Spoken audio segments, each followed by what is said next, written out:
back of the van.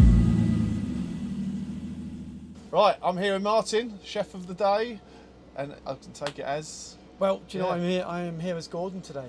Gordon, it's my second life, I call it. Yeah. So yeah, it's been great. It's like we're on campus here at, was it C1 Align? C1 Align, yeah. C1 Align, and we're doing a Winter Wonderland special. Yeah. So we're treating all the staffs to an extra special like Christmas treat, like food, music, mulled wine. It's gone well, hasn't it? Oh, do you know, it's been amazing because like when companies do this sort of thing, people don't remember it just today. There'll be the pictures for weeks and months on. Like it just, I think it just reminds staff like that you're valued. When you have like a proper effort shown for Christmas, and plus all the staff that don't normally get to meet. Yeah. You know, sometimes you only know someone as an email. It creates a social environment, doesn't it, as well? Yeah, 100%. Some people, there's a voice on the phone you hear, but you've never maybe seen the person in the office, and suddenly you're all wearing Christmas jumpers, having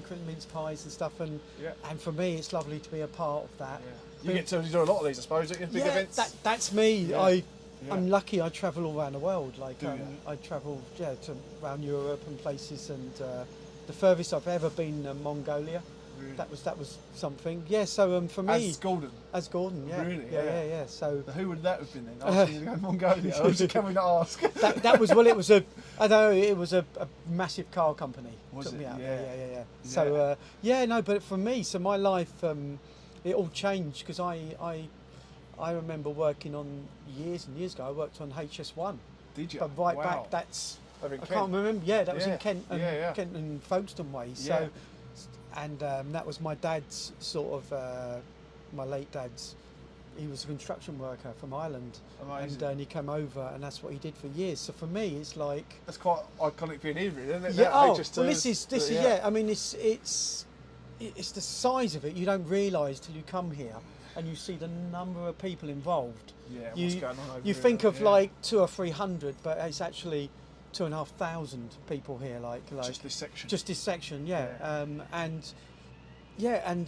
don't know. Like obviously, this will benefit whenever this finally gets going. But people will look back on years to come and sort of take it for granted. A bit like the high speed now and anything that's structurally big. But this is the present, and we're definitely. You're basically right. That's what we try to say with construction. Is like actually realising what you're doing now. I played a big part in a very small part in Crossrail. Literally, for 4 or 5 years. And now every time I go in there, when that come out, and even when we lost the Queen, I said I played my part in the Queen Elizabeth line. As I did. A lot of people said, watch this, will probably say I didn't do much. They paid me for 4 years. I've actually been on the Elizabeth line, and it's fantastic. It's really brought places so close, like when certain places you travel to. Getting to Bond Street for me, easy peasy now from Stratford. For me it was the Excel Centre. Yeah. Like normally we're going, and it was just like I just jumped on a train and I got off. I think it was Abbey Wood, and it was 7 minutes. 7 minutes to the Excel, and I was like, wow, that's like... I didn't think it'd be that beneficial when I was on it. I was like, is this really going to be much for us out in Essex? But I get off at Stratford, I jump on at Stratford, and they get into West London so easily. No, it's perfect. And I think that's it. I think obviously these things take time, they take the planning, but you need the infrastructure, you need the workers and stuff, and then eventually you can, yes, of course there's a lot of money involved, but eventually you sit back and you go, wow, this is, I think it's everything you can do to make people's lives sort of better for business and for life and stuff like and home life. That's what brings people into Britain. Yeah, and I think we're seeing that now, even from the construction point of view. We spoke to a number of companies and they're realising that with that, the HS2 is for the high speed rail line, but let's make it a change for the best from construction time all the way through, isn't it? All the way through, so it's a benefit all the way. So that's it. I think it's like, and of course it's people, it's like you say, it's that sense of pride to be workers now, be telling generations and generations to come, oh, your mum or dad, or definitely. They worked on this, or your granddad, and it'll be great granddad, and like it's it leaves a mark, if you know what I mean. 100%. It's right opposite Battersea Dogs Home. There's a building there, massive. I don't know what it is now, but it's a massive glass pane. and I put that glass paint on. It hasn't smashed yet. Oh, right. When I first finished school, my first ever projects, and I always every time I go through Battersea, that's it. I'll put that glass there. I'll put that glass there. It's like these things document your life. That's what they do. Like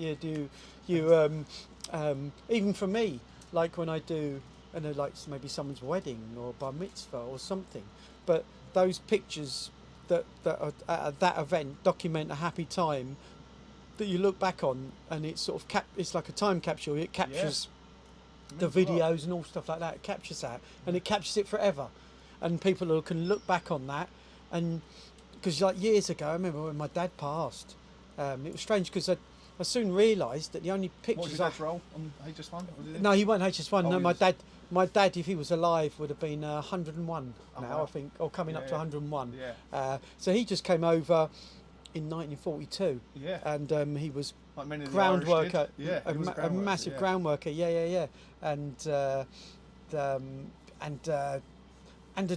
back in even at a time when there weren't even diggers, and I remember even when I used to go out on site, he'd be in his 60s, and I mean, it was exhausting. He'd just be there, just working away. He must have some amazing. Would have had many stories about the Irish in London in them times. Well, it was just. Well, I think it was all round Britain. He worked all round Britain, sort of thing. And I just used to think, the stamina.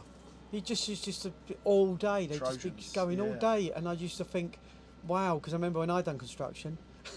You know, like you do an hour of hard graft, and you really felt it, like sort of thing. And he used to brush it off.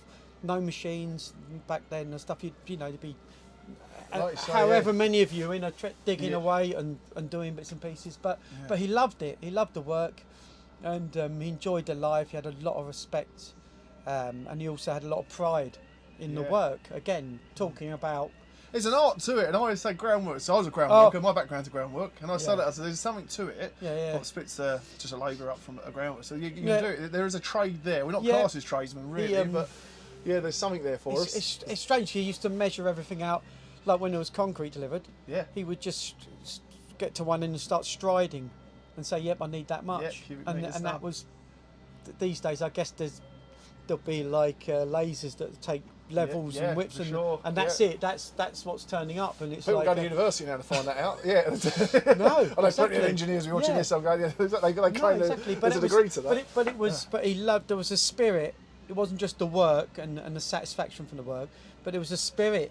The guys you worked with. You know what I mean the gangs you'd work with, in different places around the country, and the friends you'd meet.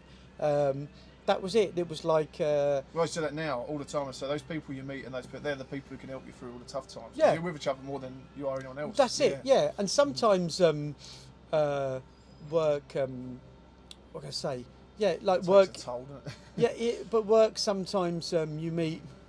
When you work on like especially a large site like this, if there's stuff you're struggling with, but you don't talk about it, but it's more than likely you are going to meet other friends who may well talk about it or hint about it, and you realise, oh well, that's normal. That's how I feel half the time. It's sort of, it's not, like it makes sense to me now. We find that a lot, just with a little thing doing like this. Actually, to put a few little videos out here and there, and people go, "Oh, I'm not on my own. Actually, I'm not the only one." Something you even think's like quite insignificant, but then slowly creeps up on you over time, and then you soon realise, oh, but surely that's just normal. Like in life, what is a normal level of stress? Well, that's hardship or stress. Well, surely everyone has that, and then it tips on and it tips on, and then one day you realise, wow, it's like it's too much for me now. Yeah. And but everyone else seems to be carrying on, so I think I need to carry on, and then you take it home with you. But you must have that in your world now as well, do you? Between Gordon and Martin.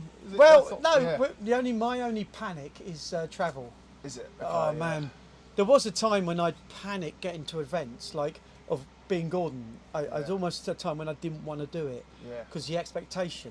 Yeah. When 16 years ago I started, and the expectation turning up at weddings and stuff when I was just like, dog's here. Yeah, no, he's like, I've got you a little dog's dinner later, big boy. There we go. But that expectation, and I thought, I don't know if I can really do this.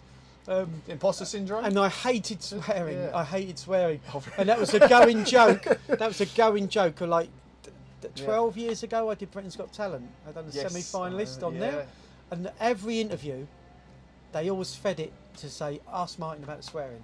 And it was always like the Gordon that doesn't want to swear. Yeah. And but over the years, it's all part of. It's fun. It's part of a fun persona and an act. And are you very much in touch with the main man himself? do you know what?